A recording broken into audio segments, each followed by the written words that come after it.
The 9 Years Podcast.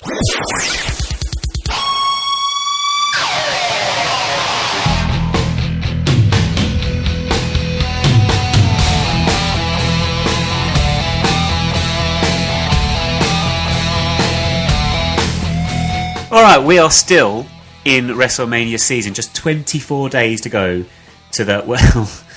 Well, my intro's been spoiled already, Stu. Look at that. Okay, this might be giving away some trade secrets here, but do you know what? Sometimes, occasionally, we are fairly professional and I put a script together. So, Stu, I was meant to say at that point that with WrestleMania season underway, we are 24 days away from the big day. Unfortunately, I seem to have done a typo on my notes. So, in fact, we're 24 days away from the bid gay.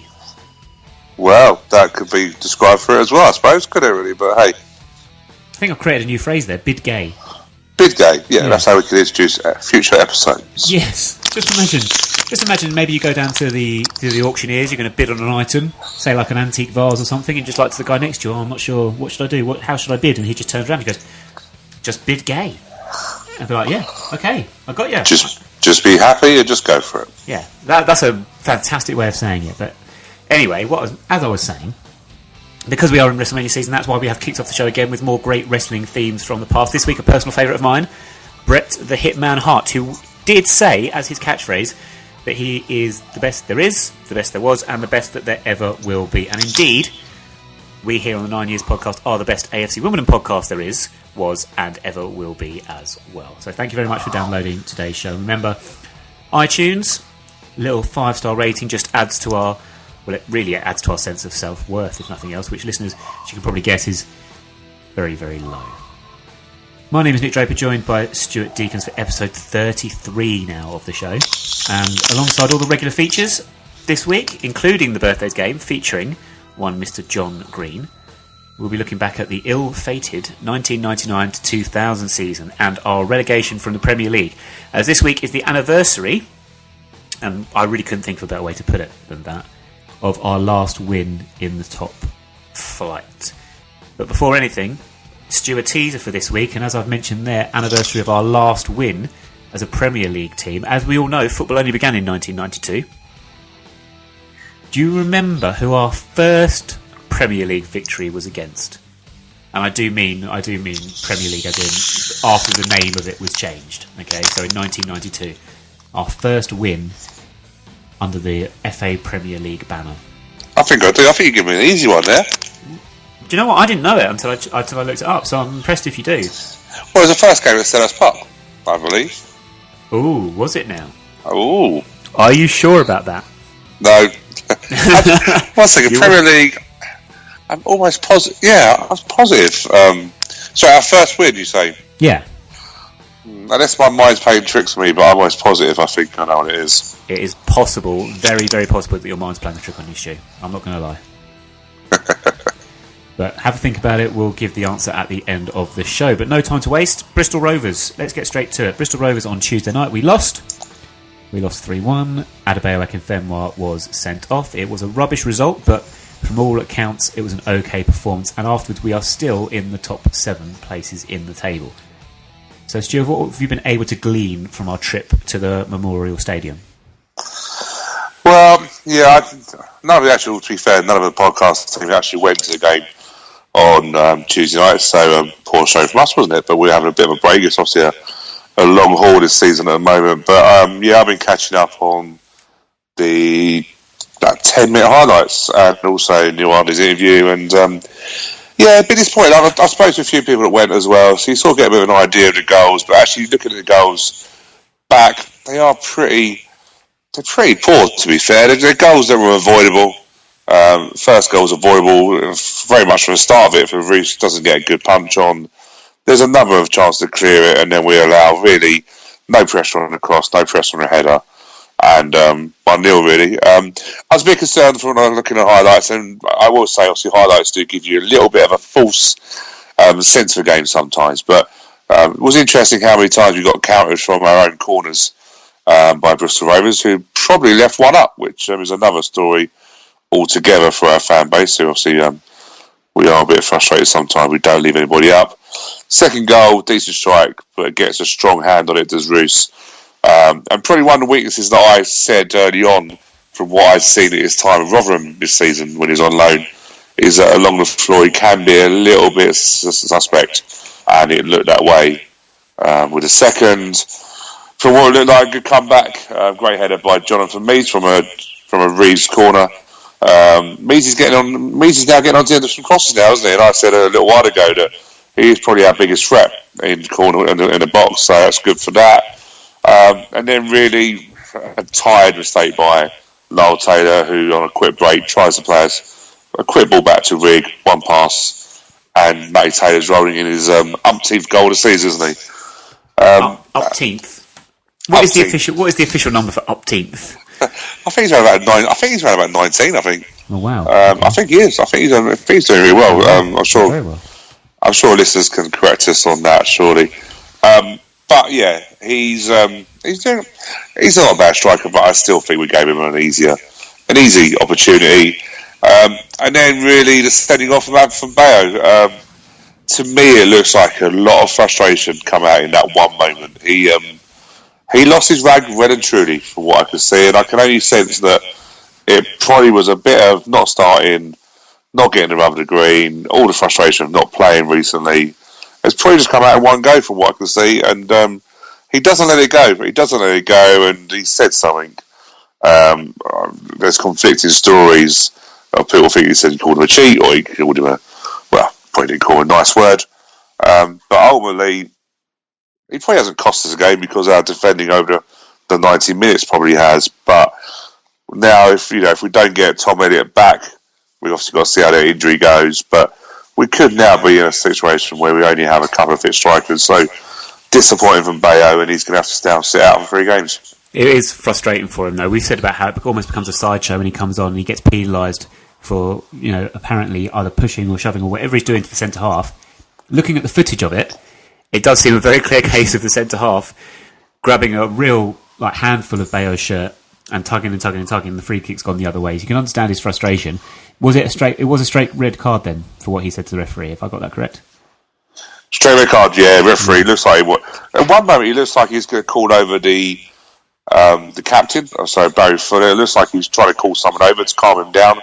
And then it looks like Bowes then said something, and the referee's just gone to his back pocket and said no, thank you very much, and we're not going to do any more of that. And so it looked like, I wouldn't say, the only thing I would probably say, I don't think it's up to a referee to manage players, but I just think he could have probably just gone to Bayo and just said calm down. But he seemed to ignore Bayo, or just let Bayo finish off what he was doing. And I just think maybe could he got over and just said, look, calm down, you can get yourself sent off. But he didn't. He let Bayo go, as if you chat to somebody and not listening, you get more and more frustrated. What was that? Exactly. See, so I think that's what happened in the end. If I'm being truthful, I think he just ended up losing his rag, and he's got a 3-match ban now. Yeah, I do have a bit of sympathy for him. I must admit, it is very frustrating when it continues to happen. He continues to get penalised. I haven't. To be fair, though, if he did call the referee a C word, and I was the referee, I would also send him off, because no one likes to be called a Chelsea fan. Ho, ho, ho. Oh, dear. I know. You talked there about us and the podcasters team, no one being at Bristol Rovers, having a little bit of a break with lots and lots of games coming up. I don't think Ryan Sweeney was directly attributable to any of the goals we conceded against Bristol Rovers, but it's been an intense period for him. He's played every game over the last half dozen or so, including every single game's been a big game against teams in the race for promotion, really. So do we think it's been asking a little bit too much of him? Yeah, I do.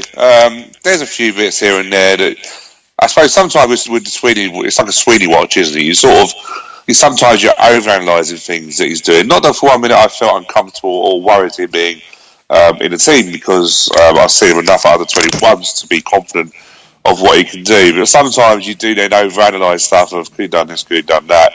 I think he's had a tough lot of games. When you think about the strikers he's come up against in terms of Danny Hilton, Akindi at Barnet, come up against Collins at Northampton, come up against Billy Key at Accrington, and then last night against Taylor. He's probably come up against the best 5 or 6 forwards in the league in a very big period. So, to be fair, he's done. I would just like it if we could just take him out of the firing line a little bit now. Just getting back training, getting back training with the first team, have an under-21 game, just getting back into, he's had a lot of games, and but I don't know if we're going to be able to do that. Whether we go into a loan market, I'm not too sure. I believe that shuts very soon, doesn't it, a loan market? But I just wish we could take him out of the firing line. But full credit to Sweeney. He's not looked like for any minute that he's as if he's struggling in terms of positional wise. Yes, he could be a bit stronger. I think sometimes he got rolled. The Barnet game when he got rolled for the goal, and he got rolled again for the goal that wasn't. It was with Accrington. Sometimes he just needs to. He's not a weak lad, and he sometimes just needs to make sure he gets his weight in first and dominates and becomes a dominating centre half. Which I'm sure he will do. I've no doubts about that. He's got his head switched on, hasn't he? Let's be fair. Yeah, he's got a great career ahead of him. Let's be fair about that. Yeah. Other sort of highlights in terms of the week, then. Let's talk about the Accrington game. There was not much to talk about. I don't think there's been a game where nothing has happened for a sustained period of time. And then the final moments of both halves, we have big incidents. I know we've had the Bristol Rovers game since then and what have you, but let's just reflect on, first of all, the sending off for the Accrington goalkeeper. I didn't think at the time, it didn't even occur to me that he was outside of the box. I must admit, in real time, it was only when people around us, we were in the John Green stand on Saturday for a change. It was only when the people around us manically started calling for a handball that anyone seemed to react to the possibility, and then keeper ended up being sent off. Having seen it back, was he inside? Was he outside? Was the right decision made? I think it was. I must admit, at the time, to be fair, I switched off. I'd lost the will to live by then. We'd had Smith hit a post, and we late on, and it just felt like the game was just dragging out. And one ball over the top, and I think it was interesting, wasn't it? I'm looking back at it. You obviously looking back, you always going to go, yeah. I thought it was a sending off. I thought his momentum took him outside. But to be fair, the only time the actual linesman looked like he could be bothered was when the John Green stand all of a sudden started questioning, giving him a little bit of abuse, and all of a sudden he started waving his flag like I don't know, like wanted to wave his flag all day long. He was happy waving his flag, and it just seemed late. We've got to come up first of all. We've got to let's get this correct. Lines person, sorry, listeners. Oh yeah, lines person. Lines person. The person on the line. Yes, he just. The gentleman lines person, waving his flag as if he wanted to wave it all day.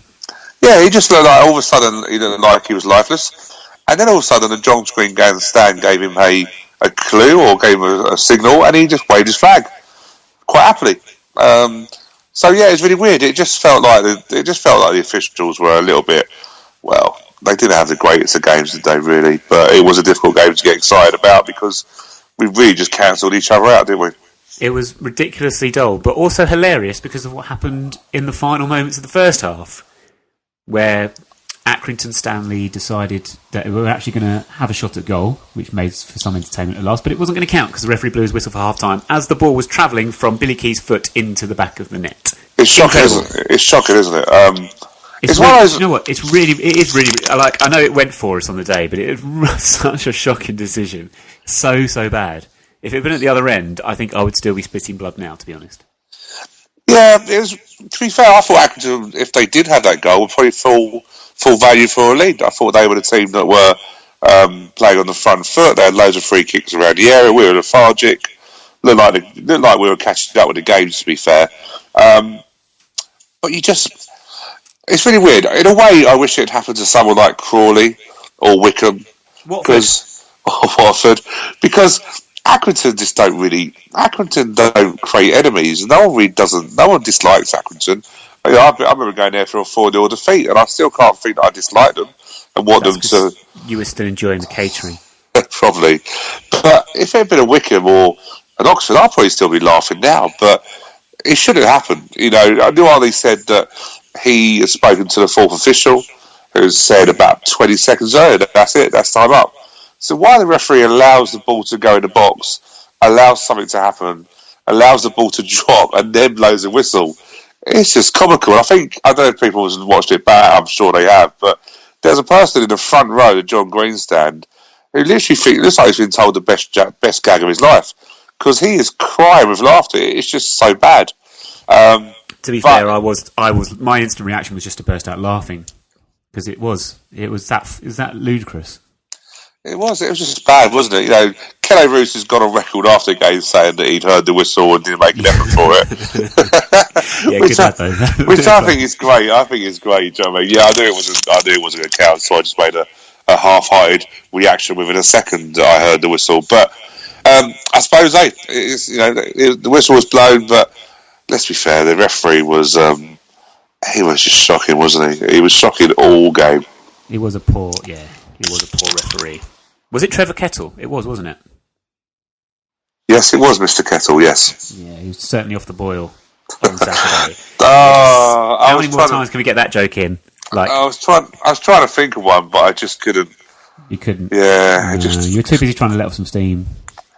Couldn't concentrate. Moving on. Just because we're both sitting here trying to think of more as we're talking, trying to see how much we can pad the podcast until we come up with another kettle pun. Let's ignoring the kettle puns. Kelly Roos actually, with that goal, which he apparently let in, let's be honest with you, he did get a hand to it. Looking at the goals from Tuesday night, he seemed to get a hand to one of them as well, and it seemed just a little bit weak. Is this a problem of his? Yeah, I think it is. Like I said a little while ago, look at the goals when he was at Rotherham. He was set to on the floor, great in the air, which is not surprising because he's to be fair, he's closer to the moon and the sun than everyone else is, isn't he? So he should be good in the air, but that's going to be his weakness. I think we have to accept that. I wouldn't say he's shockingly bad on the floor, but I think we just have to accept that we are going to have some goals maybe, or some action that's going to contribute to goals where he doesn't get down to balls so well. But I think Kelly Roos has definitely got a lot more positives in his game than negatives, so I think we're just going to have to go with that at the moment. Who is your hero of the week then over the course of the Accrington and the Bristol Rovers games? Difficult for heroes this week because there wasn't really much going on. Was the Accrington game or wasn't at Bristol?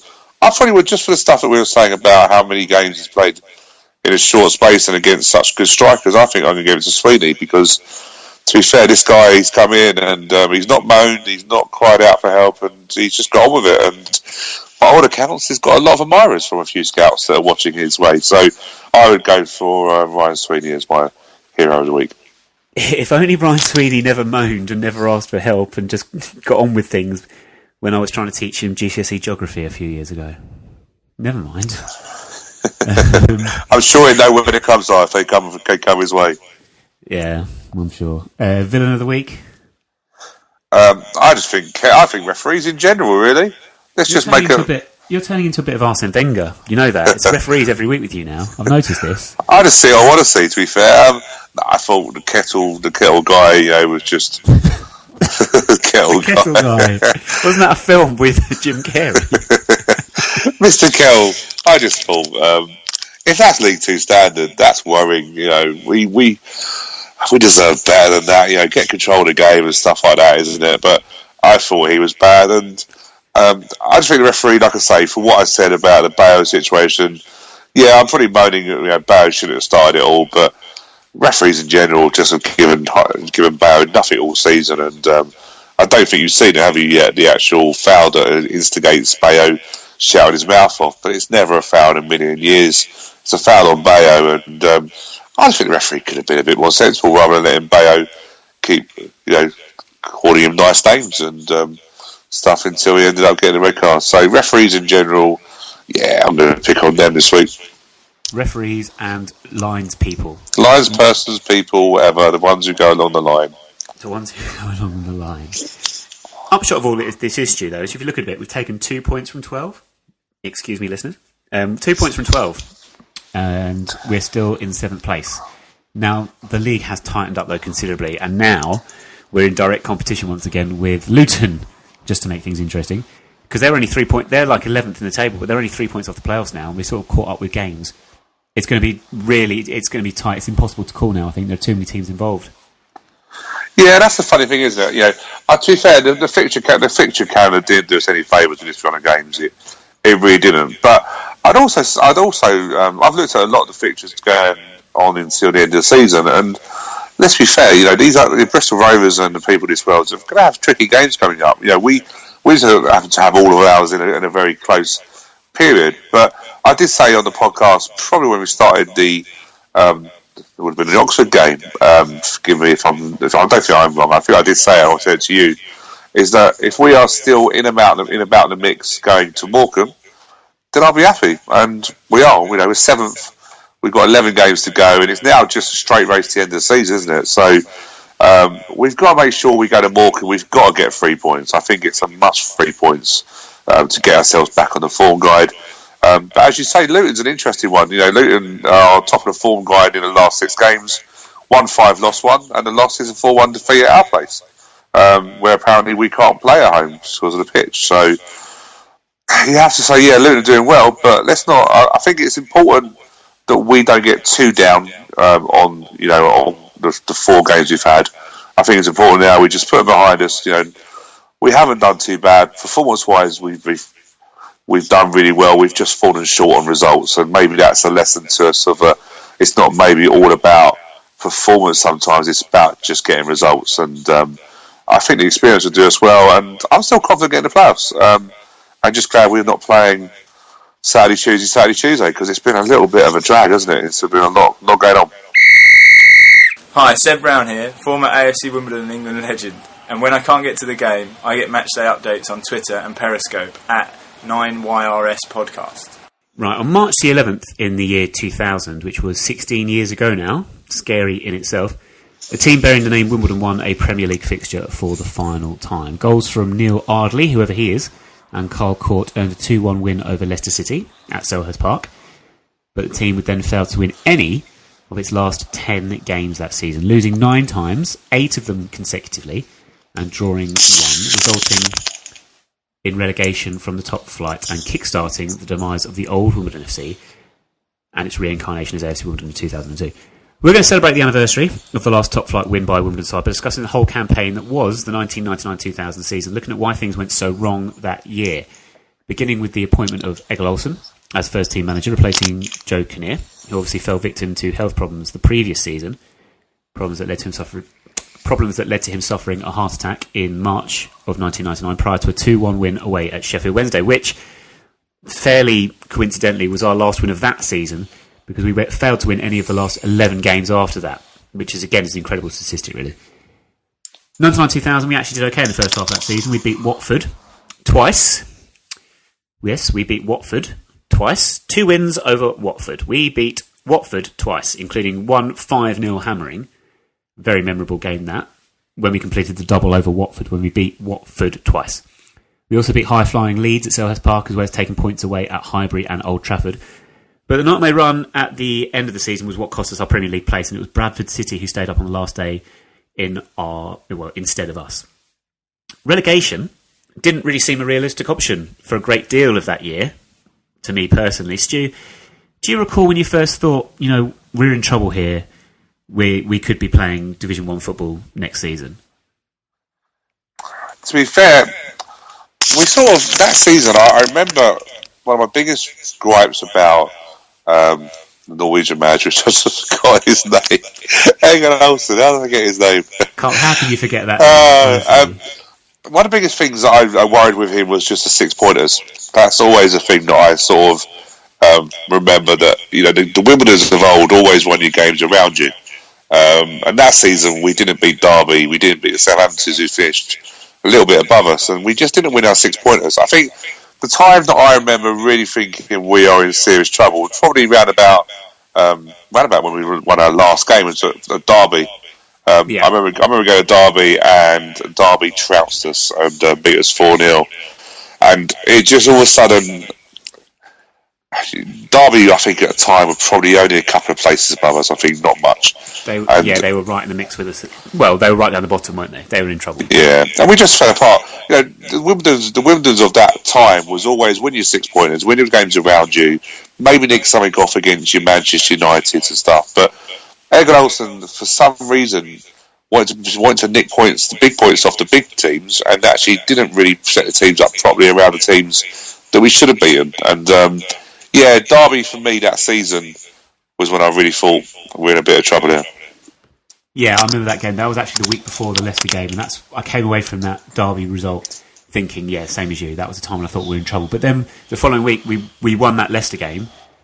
A late goal from Cole Court that won us that game, and I thought, you know what, we're going to be fine. And really, I think we just needed one more win. One more win throughout the remainder of that season would have been all right, but it never came. Interesting, you say there about not picking up points against the lesser sides. Look at the teams that, we lost at Bradford in the relegation run. Sheffield Wednesday, we lost twice to, who also got relegated that season. We got hammered 5-1 up at Hillsborough, and then lost. I mean, the critical game for me was the 2-0 defeat at home to them towards the end of the season. I think I was in 3 or 4 games before the end of the season. And that was a time when I thought, right, serious trouble now. It was. But it's interesting, looking back, and it's interesting when you, and I'm sure we'll have a lot of listeners who will be thinking this way also, is that when you do look back, even though it's a long time ago, it's amazing how suddenly you remember certain patterns of what you thought. And I remember back to Sheffield Wednesday the season before we got relegated. I wasn't there. I didn't go to Sheffield Wednesday. I think I did most of the games that season, but I remember hearing on the radio that Joe Kinnear had gone down with a suspected heart attack. And for all the people that didn't like Joe, I personally thought he was great. Yes, he didn't always come out with nice things about the fans, and he sometimes didn't really give us any respect because of the numbers and stuff like that. But I remember Robbie Earle saying that he was the best 10-3 manager there was about, because his teams come out firing. They come out as if they had just been slaughtered by him about telling how bad they were. They wanted to prove a point.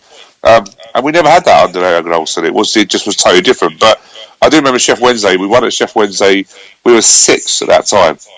Yeah. We were 6th in the league. 6th in the Premier League, yeah. 6th in the Premier League. And if you remember properly, we actually then broke a transfer record for John Hartson. Yeah. In the January. So we should have been looking up.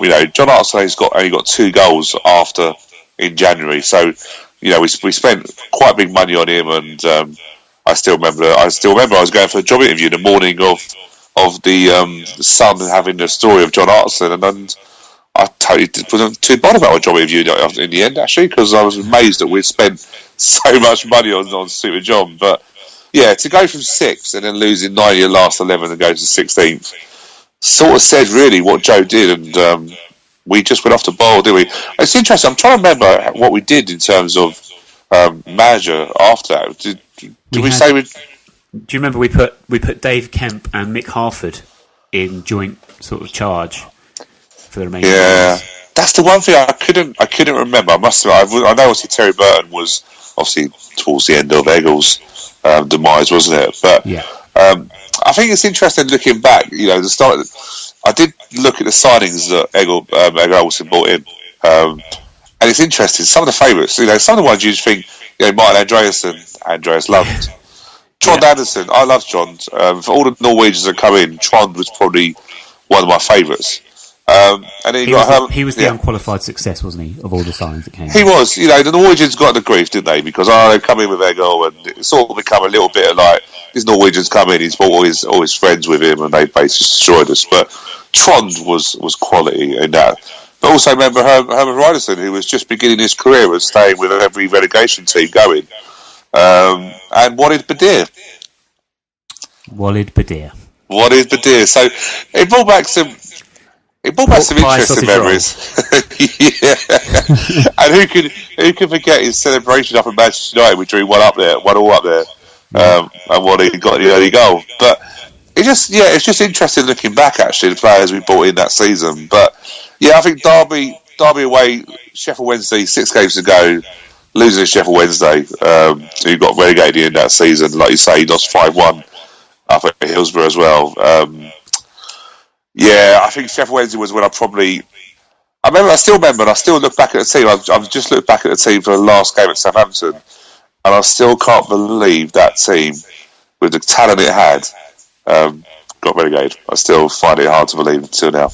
It's funny you should mention teams, because I was just looking at this as well. So if you look at that team that got relegated at Southampton, because I want to take you up on the point you were talking about the new signings and a lot of Norwegian signings that came in, and the press made a big deal about the split that it made in the camp. So there's lots to talk about on this one. Start with that team that got relegated. You had your centre halves were Haridason and Blackwell. Ben Thatcher was playing at left back. Neil Ardley, Alan Kimball, Marcus Gale, Jason Newell, Carl Court, players that have been very successful in the Premier League in the seasons previous.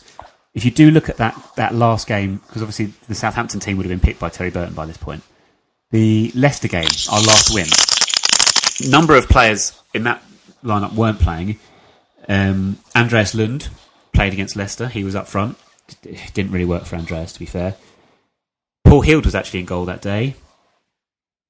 Trond Anderson was centre-half with Chris Wilmot.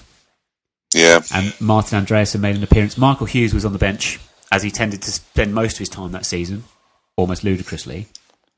So there was a number of changes that were brought in. A few players that had fallen out of favour under Egil Olsen came straight back in under Terry Burton as he tried to get us out of trouble.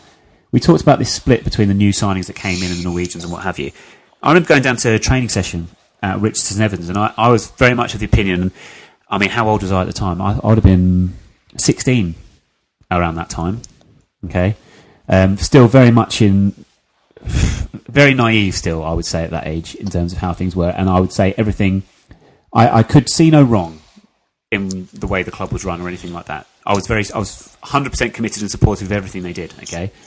But that was an eye-opener for me when I went down to the training session that day and there was a clear split in the training camps. You did have all the Norwegian signings from Egil Olsen training together, all the British players training together, and that was when I started to worry that actually what people have been saying was actually true, and there was this divide, and the squad wasn't united, let alone be united for the manager. But the thing is, you could see it on a Saturday afternoon. It just, every time we could see the goal, it just heads down, and no one really spoke. It's difficult, isn't it? Because, when Egil came over as well, he also brought his number 2, which was Lars. I can't remember his surname now. Was it Gjeltsen or something? Or? Possibly. And do you know what? Lars was a really nice guy, and I remember at the time I was sponsoring Ben Thatcher's kit that year, if I remember properly, and I went down to training ground a few times, as you did. I used to know the Chris Perry, who's not the Chris Perry, but Chris Perry used to be the training ground manager down there, and he used to go down a couple of times, and I must admit that last season, every time I spoke to him about it, his face said it all, to be fair. He was very transparent, and you could just tell that stuff was going on, and I think the Norwegians obviously stuck together. You sort of, in a way, you can understand that. But we never bought into his methods, did we? We really never bought into it. And also at the time, the team did moan an awful lot that they just didn't feel they were trained hard enough, so they didn't feel they were fit enough for the Premier League. So we now look at foreign managers being the norm in the Premiership. At that time, there wasn't many about. Arsene Wenger, of course, was still at Arsenal at that time, but there wasn't many foreign managers in the Premiership, and we made a big error. In hindsight, it's a great thing, but he just never really got the hang of the English football, and really the culture of Wimbledon wasn't a big club. It could easily be caught in a relegation fight, and he never got the understanding of it, and got, I think, probably a bit carried away with all the big clubs and forgot his bread and butter. How much do you actually apportion? So when we look at players, we have this sort of debate fairly regularly amongst many teams in the Premier League. You could argue about Aston Villa at the moment, for instance.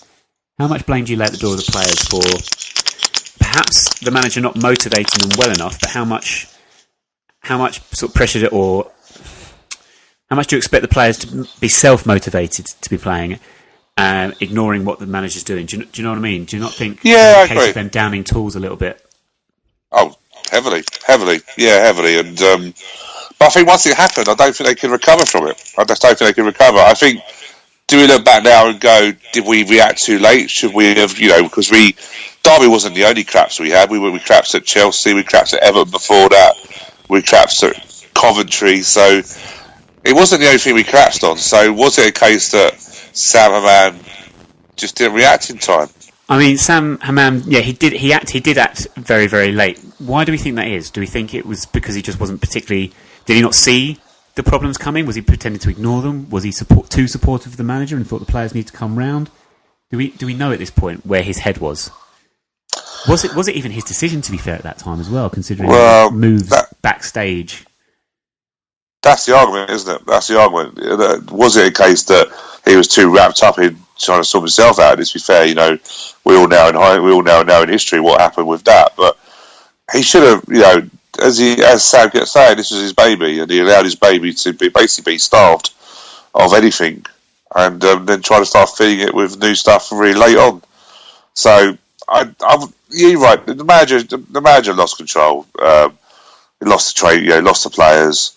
The players, yes, probably should have been more professional, but at that time, that dressing room was reasonably strong, and John Hartson was a big character in that as well, wasn't he? So, you had the people like your Robbie Earls, your Marcus Gales. I'd imagine Neil Hardy himself would have been a strong character in the dressing room at that point. So, it's still frustrating now. I must admit, when you asked me, we're going to do this, I did have I had a good look through it, and it did bring back some horrible memories. And I must admit, the Bradford game, it just gets worse and worse when I look at this. When I look at the scenario at the time of where we were, we never dropped into the bottom three until the Bradford game. Yeah. Which is, Wikipedia is a lovely thing at the moment in terms of the information you get, but I was just shocked. It shows you per round of games where you were, and I just forgot all of a sudden that we were never in the bottom three until Bradford, and until we, again, John Hartson, he got sent off. I didn't go to Bradford, I must admit. I was, that was back on my playing days. I was playing the Sunday, I was playing a cup final at Surrey United, and I remember rushing back thinking, do you know what, we'll beat Bradford, that'll keep us up, we'll get ready for next season. And I remember being in tears nearly, thinking how we'd thrown it away with a sending off, a 3-0 loss, and it all to do with 2 games to go. That Bradford game, though, that was an incredible day from my recollection, being up, we're in the upper tier of the stand behind their goal, and pretty convinced, I think, that we were hard done by in certain decisions. A handball for a penalty in the first half, which I don't think I'd see given 99 times out of 100. Then a second goal, which seemed clearly, again, a handball in the build-up, somewhat ironically. And then John Hartson protesting a little bit too much and getting himself sent off. That was the famous story about Egil Olsen not realising that Hartson had actually been sent off. How much of that is urban legend and how much of that is true? I don't know. You hear a lot of stuff, don't you? I suppose all I could probably say is it wouldn't have surprised me. It wouldn't have surprised me. I think his head had gone by that point. Yeah, he was. The thing was, when he came over, he was eccentric. There was a lot of stuff that was spoke about him, about his, the Norwegian team at the time and stuff like that. And yeah, it wouldn't have surprised me. But I think, like I say, Derby was probably when I thought we were down. Bradford was really all of a sudden thought we ain't getting away with it. Any luck that we had built up over the last God knows how many years when we had done well in the Premiership just deserted us. We never got the breaks, did we? Really?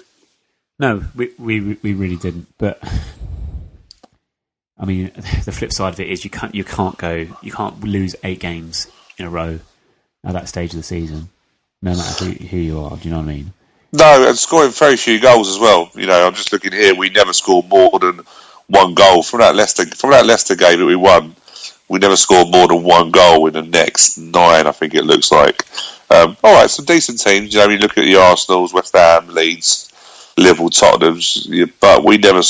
A team that's getting relegated, that is relegation form all day long, isn't it? It is, and there were many performances. I know you say about Arsenal and Liverpool and some of the teams we played, though. There were times I felt like we were just giving up, to be honest with you. Arsenal, it's almost coasted to win. Liverpool, we never turned up against, to be honest. I think 2-1 flattered us that day. Spurs away, too many games we just weren't in. Culminating in Sheffield Wednesday. At the time, it almost felt as if we looked at that Sheffield Wednesday game and thought, we're going to be fine because we've got Sheffield Wednesday at home and we'll win that one, and that'll be that. And then we didn't turn up in that game. And interestingly, that Sheffield Wednesday game was the first time I remember being at a game and the crowd turning. Before that, it seemed like the fans were very much still supportive of the squad. But that was the time. The second goal went in against Sheffield Wednesday at home at Selhurst Park. And that's when the banners came out, the chanting came out, Olsen out. That's when the first sort of division seemed to rear its head in terms of the support on a match day. Yeah. Is it a surprise that it took that long? Possibly. I think maybe Wimbledon fans probably thought we had, just as I said at the start of the feature, we always won our 6 points. The 6-pointer games were the ones we won. So I suppose, did we think we were going to go and beat Arsenal? Of course. let's go back to Premiership days. We regularly beat teams like Arsenal, West Ham. But in that season, did we? You know, there were a few games coming up. We looked at. I remember looking at Sunderland the week before, thinking that's a winnable game. Sheffield Wednesday, that's a winnable game. I suppose you keep looking as you get to a stage, you go, there's no more games left that are winnable. And I remember that it was a horrible midweek game, a low crowd, laughable. 8,000 but that was really low at that time. And we gave up without a fight, and that was a thing, wasn't it? I look back at that team and I think to the season before, and some of the performances we put in. I can imagine Joe Kinnear, being on the bench, probably having a red-faced, and to be fair, unfortunately, that's what probably gave him the heart attacks in the end. But I can just imagine Joe Kinnear literally swearing every other word on the bench. But I remember looking at the bench, and Eggle would be on the bench as if like he was concreted on it, because he just didn't do anything, did he? He just, I think, remember Lars would come out a few times and make changes here and there, but they just never. When you needed someone really to lay down the law and go, you've got to start working your proverbials off, it never happened. Yeah, the squad, I suppose obviously we can probably lead into the last two games, the Aston Villa game, which I think everyone probably remembers for being a massive low and a massive high, wasn't it? At that time. By the end of it, it felt like a massive high. And the goal down at the... I always forget the ends at Selhurst Park, to be fair, but I know we had a season to do it behind the goal. So yeah, the Hosedale Road. Yeah. The Hosedale, and I think I've never celebrated so hard, and I've celebrated so well. There we go. Yeah, Hartson scoring late, who come on as a late sub, and you think we got ourselves out. We got ourselves out of trouble. We actually turned it into our favour, and meaning that we probably had to match what Bradford did, and we stayed up. So it brought us down to Southampton, which I have to say, Southampton was probably the most weirdest day I think I've ever experienced. I don't think I've experienced anything since for emotion. I know obviously we got promoted at the City of Manchester Stadium, but that was a celebration, wasn't it? Yeah. But I remember Southampton used to have a bar behind the away end, which was a death trap. And the bar, I think we were there for about 4 hours, drinking away. I think really confident that we'd stay up. It was in our hands. We'd done the hard work. Bradford were never going to get a result against Liverpool. Bearing in mind that Liverpool weren't the rubbish that they were now. Liverpool were... Liverpool finished fourth in that year. Yeah. But Man United run away with the league, but Liverpool finished above some strong teams that year. But no one in their wildest dreams would have thought that Liverpool would have surrendered at Bradford. But I do remember having a good drink, and then we all thought we'd go and meet the players coming in. So Adele, and I remember them just getting off the coach, and we're all being very supportive, and they just didn't look like they knew how to be. They just looked lost. They looked nervous. They looked edgy, and I remember thinking, we're in trouble. There were highlights of that season. There were. It wasn't all bad, was it? As I've mentioned, it wasn't all bad. Old Trafford. We drew with Man U at home. We beat Watford twice, 5-0. Well, I thought the Watford would probably be the one that you would remember, but do you not? Yeah. Do you not also remember the Ben Thatcher, Nicky Summerby? That was that season. Was it that season? That was that season with the elbow, was it not? Thing is that when we signed Ben from Millwall, everyone was thinking, I wonder if he's going to be a proper free kick like most of the Millwall players are. And to be fair, he was all and more. And more. And more. I remember very well him and Mark Kennedy. And I've told you the story many times, but for listeners that have never heard it, it was we were away at Blackburn Rovers one season. It might have been that season, to be fair. I just want to think Blackburn were in. No, it was the season before. Blackburn got relegated the season before, do they? Yeah. But we're at Ewood Park, and for those of you who can remember, Ewood Park was basically like a creche back then, because it was full of kids. And Blackburn obviously trying to do their get as many kids involved and stuff. And I remember seeing warm up. I remember seeing Ben Thatcher and Mark Kennedy looking at these kids behind the goal, and they just seemed to be, for my liking, just getting a bit too far away from the goal. And I saw them do some gestures as if they were putting bets on or putting like, I can get this one. and they were deliberately trying to hit the kids behind the goal in a lower tier and getting nowhere near the goal. And in the end, a steward had to go on and tell them to basically go back in the changing rooms. But they were trying to wipe out the kids at Blackburn, which I just found, I suppose it's not funny, it's not clever, but it was highly amusing, I must admit. At the time, it would have been highly amusing. Do you know what, Mark Kennedy, not the most glittering career at Wimbledon, but you know what, he had a great left foot. I can imagine he probably hit the target more often than not, to be fair to him. He was quality, but just, again, never had the application, never had that... No. Yeah, never had that go, the gap and go, do you know what I mean? It was Liverpool, wasn't he? And Millwall and stuff like that, but... Yeah, I'm just looking back at the results. I do remember, and I did highlight this, Newcastle away 3-3, when Gareth Ainsworth equalised. What a miss, by the way, he was for the injury during his time that season. Because what a player! He was, but he also wonder would have anyone else understood a player like him? Probably not, because he wasn't his sort of player. And if I remember properly, would he have been up in competition against Martin Andreasen? Possibly. Yes, probably. Yeah. So that would have been interesting, wouldn't it? You know, the tried and tested Norwegian understands the tactic completely to Gareth Ainsworth, who basically will go and tackle with his head if it means him winning the ball. And it's interesting looking back at Gareth Ainsworth, because all I can look back at him as a player is with great delight. Let's just not get on about his managerial attributes, but just to see that on the carpet for the moment. Yeah. But as a player, he was excellent, and it was. But yeah, going away to Manchester United, get a draw, home to Tottenham. There was quite a lot of stuff.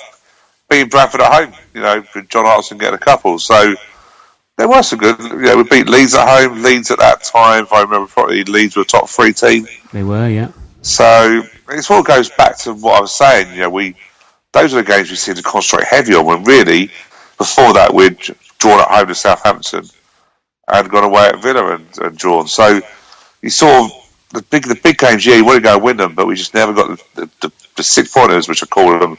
Never got them that season.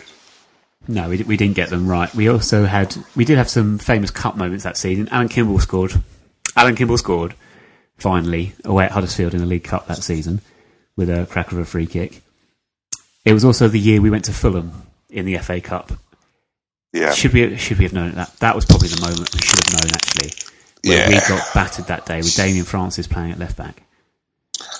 It was horrible, wasn't it? It was, honestly.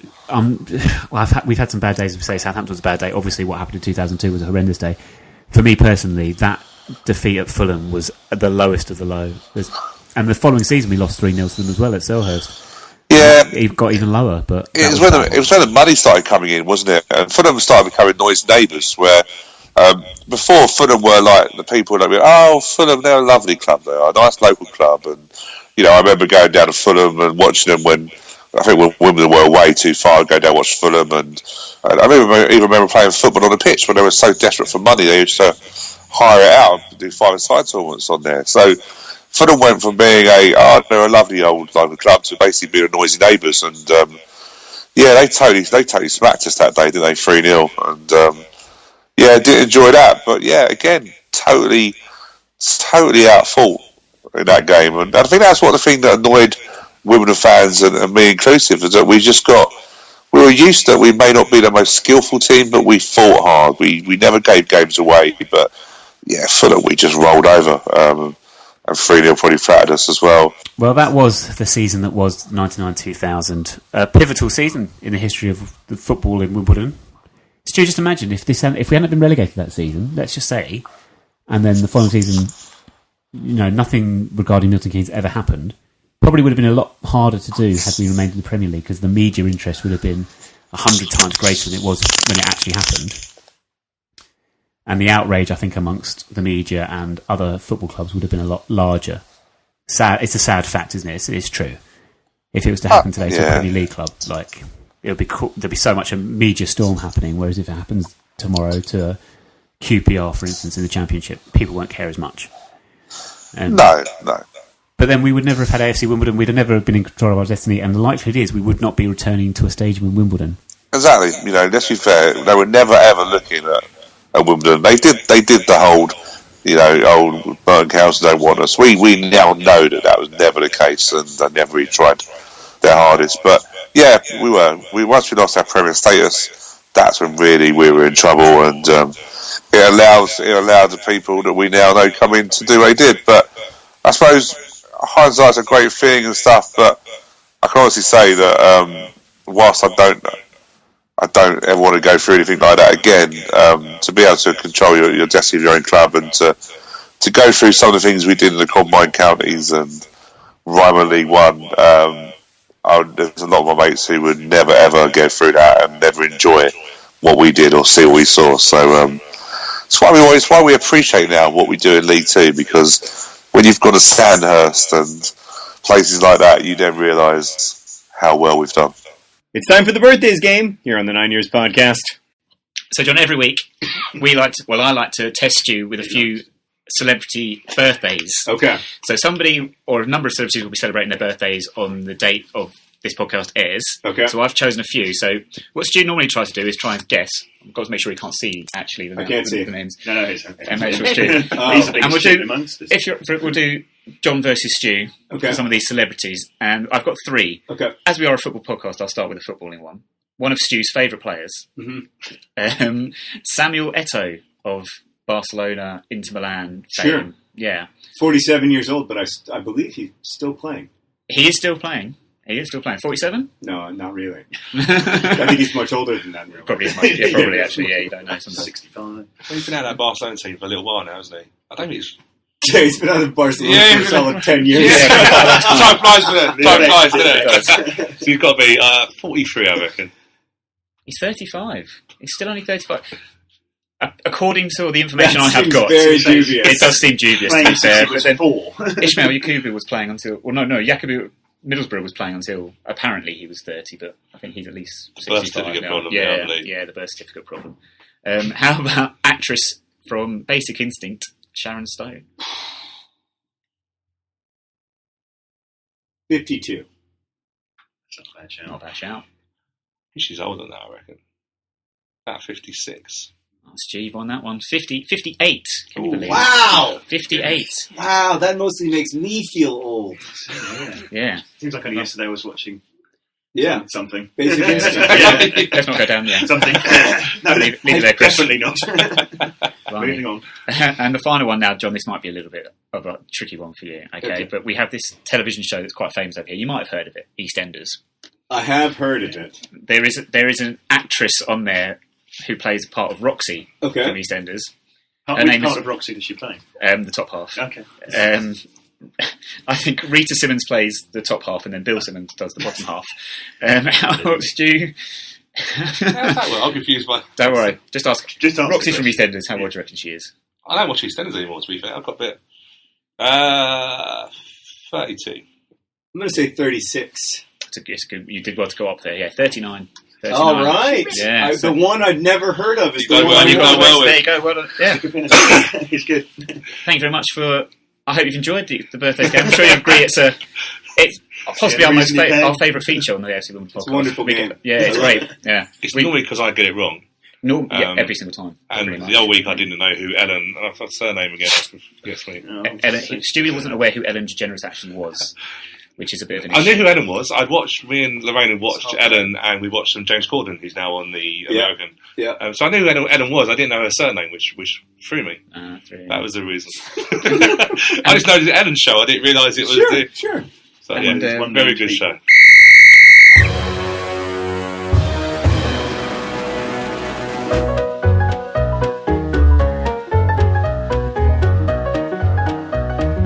It is WrestleMania season, so this next part of the podcast will start to the soundtrack of another wrestling theme.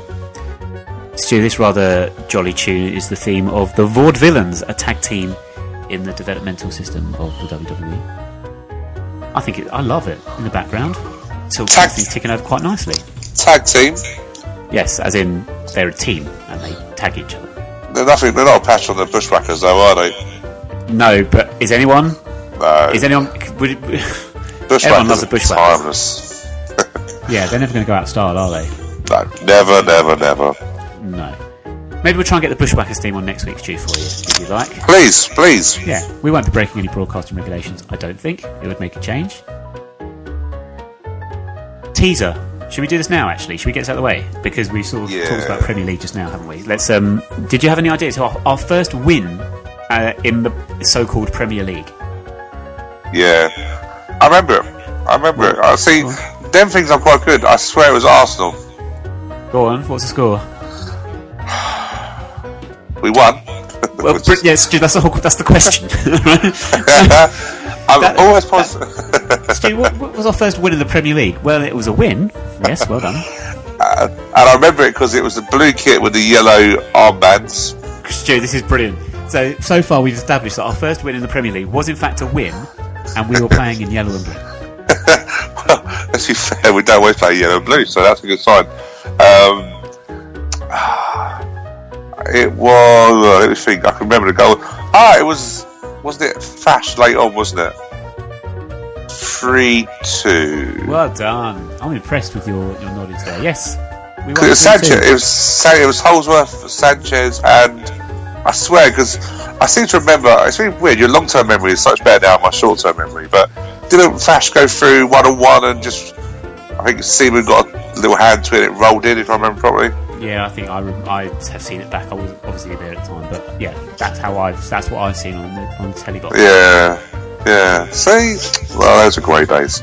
I was confused. I must admit, I did think originally it was West Ham because I think our first ever win at Selhurst was West Ham, which was the season before.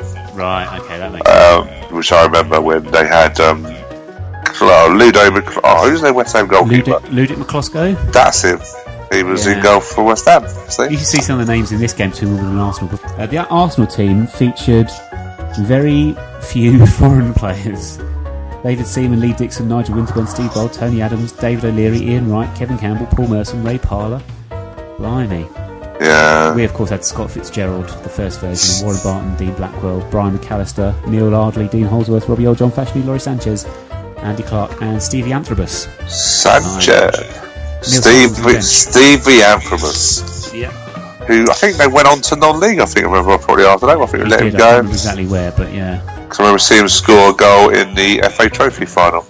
Wow. Random bit of information for you. That is a little bit of random information. Attendance itself as part of that day was 12,906. Wow. That was when the Premiership was just taking off, of course. Well, no, sorry, that was when football was just taking off, sorry. Yeah, football, to be fair, for a new sport which had just been invented in this country in 1992, that's a pretty good attendance, I think. It's not bad, is it? It's not bad. Don't know where they got all these players from, though. Just randomly decided to become footballers. There's this new thing called football. We're going to give it a go. Oh, dear. Looking ahead then to the weekend very quickly, we have got Morecambe away. Yeah. Mixed bag of results there in previous seasons. What do we think? Are we going to get back to winning ways? Well, we have to. I think that's the bottom line of it. My gut feeling says we will because I'm ever the optimist, and Morecambe are bottom of the form table, and I believe I'm being sold by their share. They're up for sale, I think. So, really? From what I remember. From what I remember hearing in the press, I'm looking forward to it. I'm going up with a kit on Saturday morning, so I've got a Which kit, Stu? I don't know. To be fair, whatever. Well, I'm at the ground for about 7:15 on Saturday, so I suppose whatever kits we pick up. But we've not used the blue one for a week. We used the green one midweek.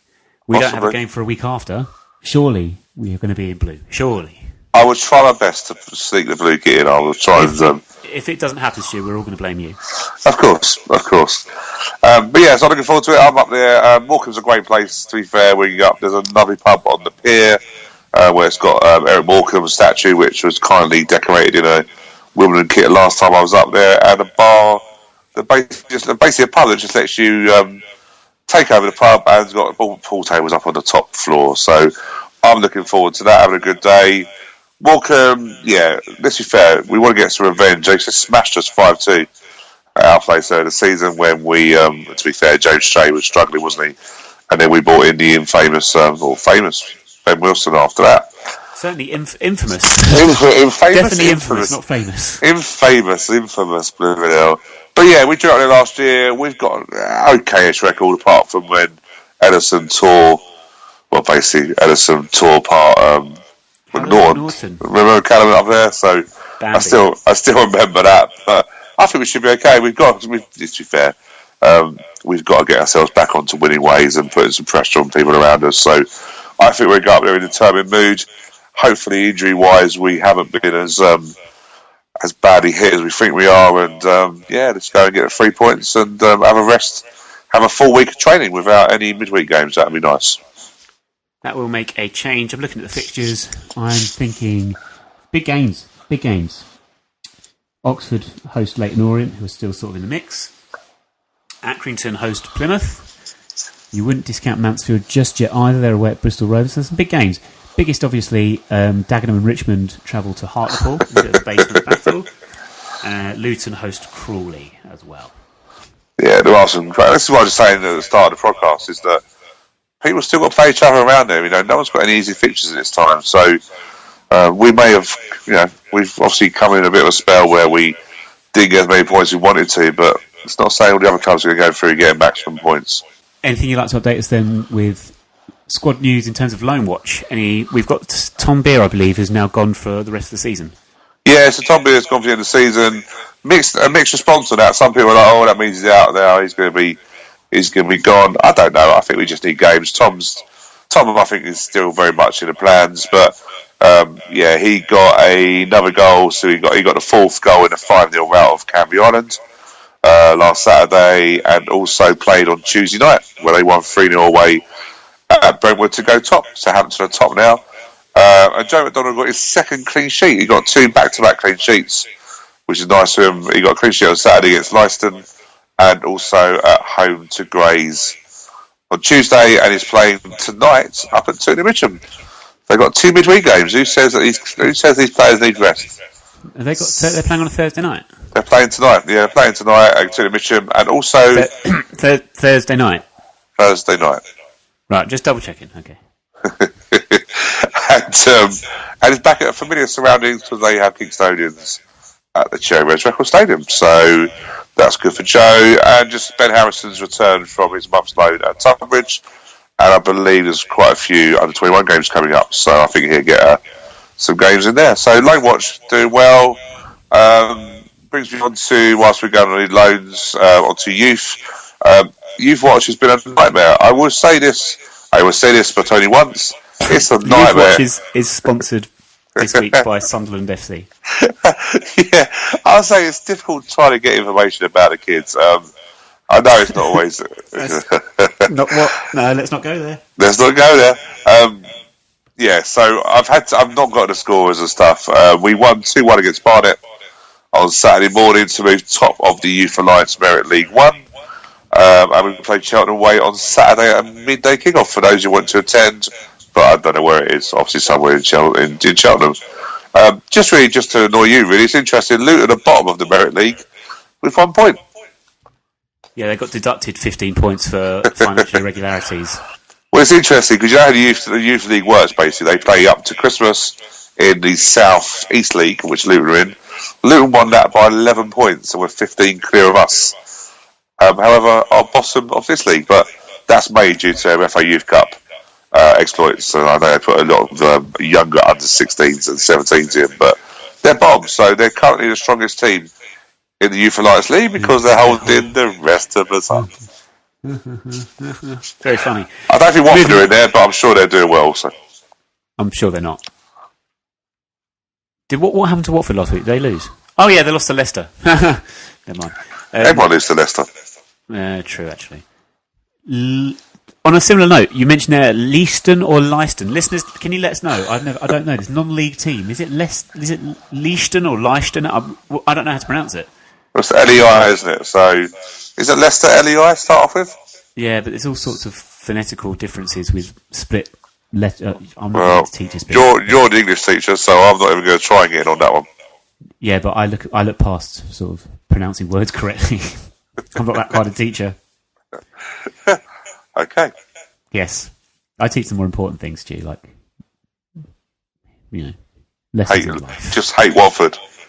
Pretty much. They all hate Watford. They all draw posters of sort of throwing darts at the Watford dartboard.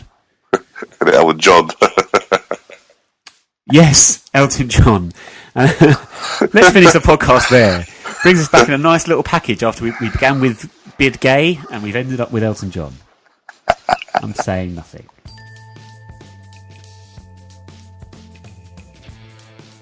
Thank you very much, Stu. No problem. Thank you very much for listening this week. Updates from the game at Morecambe will be available on Twitter, Periscope and Instagram this weekend, so follow us at 9YRS Podcast. Check us out on Facebook as well, 9YRSpodcast.com for more. Twitter's really kicking off at the moment. Thank you very much for those of you that follow us and interact with us. Having a lot of fun on there at the moment, so please join us if you haven't already done so.